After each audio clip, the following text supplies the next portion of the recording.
కార్తీక మాసం నెల మొత్తం పూజ చేయలేని వారు, చేసిన వాళ్ళు కూడా కొంతమంది భక్తి శ్రద్ధలతో చేయకుండా ఉండేటువంటి వారు కూడా ఉన్నారు కదా.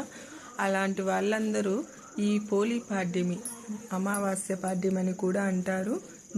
ఆ రోజు 33 వత్తులు మనము నీటిలో తులసమ్మ కాడ కానీ నదికి కానీ వెళ్ళి వదులుకొని భక్తి శ్రద్ధలతో ఈరోజు చేసిన మనకు నెలంతా చేసిన పుణ్యం లభిస్తుంది.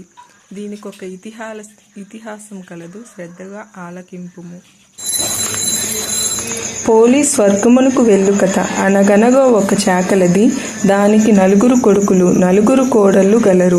ఆ చాకలది 3 కోడళ్ళు అశ్వాయుజ బహుళ అమావాస్య మొదలుకొని కార్తీక మాసములో ప్రతిరోజు తెల్లవారుజామున స్నానం చేసి దీపములు పెట్టుకునేవారు. ఈ విధముగా 1 రోజులు చేసిరి. తరువాత కార్తీక బహుళ అమావాస్య నాడు తెల్లవారుజామున లేచి కడసారపు కోడలతో మేము స్నానముకు వెళ్ళుచున్నాము, మేము వచ్చే వరకు ఇంటి వద్ద జాగ్రత్తగా ఉండవలసినదని చెప్పి చాకలది 3 కోడళ్ళు స్నానముకు వెళ్ళిరి. అప్పుడు చిన్న కోడలు లేచి చల్ల చేసిన కవ్వమును కంటుకున్న వెన్న ఊడ్చుకుని పత్తి చెట్టు కింద పడి ఉన్న ఒక పత్తికాడ తెచ్చుకుని వత్తి చేసి నూతి వద్ద స్నానం చేసి దీపం వెలిగించి అత్తగారు చూడకుండా ఉండుటకు ఆ దీపము మీద చాకలి బాణ మూత వేసినది.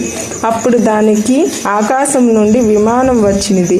ఆ చిన్నది విమానమెక్కి బొందతో కూడా స్వర్గమునకు వెళ్ళచుండెను. ఆమె అలా వెళ్ళుటకు ఏటి వెడ్డున దీపములు పెట్టుకొనుచున్న వాళ్ళందరూ చూచి చాకలి స్వర్గము పోవుచున్నది, చాకలి స్వర్గమునకు పోవుచున్నది అని అంటూ అందరూ ఆశ్చర్యపడసాగిరి. అంతా మా కోడలేమిటి, స్వర్గమునకు వెళ్ళడం ఏమిటి అని ఆ చాకలిది దాని 3 కోడళ్ళు ఆశ్చర్యముతో చూచిరి. అలా చూచి ఆ 4 విమానము మీద వెళ్ళుచున్న చిన్న కోడి కాళ్ళు పట్టుకొనిరి. అప్పుడు విష్ణుమూర్తి వచ్చి, నీవు ఈ కోడలు విడిచిపెట్టి మిగిలిన 3 కోడలను తీసుకుని వెళ్ళి శ్రద్ధ లేకుండా భక్తి లేకుండా దీపములు పెట్టుకున్నావు. ఈమె శ్రద్ధాభక్తులతో పెట్టుకుంది కాబట్టి దీనికి బొందుతో స్వర్గము ఇచ్చినాను. నీవు అడవుల పాయలై పొమ్మను శాపం పెట్టి వెళ్ళిపోయిను. ఈ కథ చెప్పి అక్షతలు వేసుకుని వెళ్ళను. దీనికి ఉద్యాపనము లేదు.